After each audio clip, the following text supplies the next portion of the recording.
ஒவ்வொன்றுத்துக்கும் வந்து ஒரு 2 வேலை இருந்துச்சுன்னா எப்படி இருக்கும்? இதழ்களுக்கு 2 வேலை என்ன? ஒண்ணு வந்து சத்தம் கூட்டல், இன்னொன்னு ஒரு போதையூட்டும் முத்தம் தீட்டல் அப்படின்ற மாதிரி. அதே மாதிரி ஒவ்வொரு பாட்டுக்கும் இதயத்தோட வேலை வந்து 2 அப்படின்னு தான் இந்த பாட்டு ஆரம்பிக்கும். அந்த 2 வேலை என்னென்ன அப்படின்னு சொல்லிட்டு டிஸ்கிரைப் பண்ணிட்டு போகும்.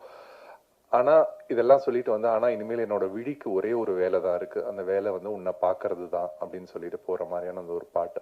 இது மாதிரியான சாங்ஸ்க்கான ஸ்கோப்ஸ் ரொம்ப வந்து கம்மியாயிட்டு இருக்கு. நான் வர வர ஆனா எப்பப்ப வாய்ப்பு கிடைக்கும் போது நிறைய பேர் அது மாதிரி எழுதிட்டு இருக்காங்க நிறைய பேர். இந்த மாதிரியான பாடல்கள் வந்து நிறைய வரணும். ஏன்னா இந்த மாதிரியான பாடல்கள் வந்து ஒரு ஒரு படத்தோட கதை அப்படின்றத ஒண்ணு தாங்கிட்டு போறது இல்லாம இந்த படத்தை வந்து நீண்ட காலம் நினைவூட்டுற ஒரு ஒரு பணி வந்து இந்த பாடல்களுக்கு இருக்கு. ஸோ பாடல்களோட பணி அப்படின்னு சொல்லி பார்த்தா 2. ஒண்ணு நெஞ்சை ஈர்த்தலும், இன்னொன்னு திரையரங்குக்கு கூட்டம் கூட்டலும். இந்த படத்துல இருக்கிற பாடல்கள் வந்து ஏதாவது ஒரு வேலையை செஞ்சாலே நாங்க ரொம்ப சந்தோஷப்படுவோம்.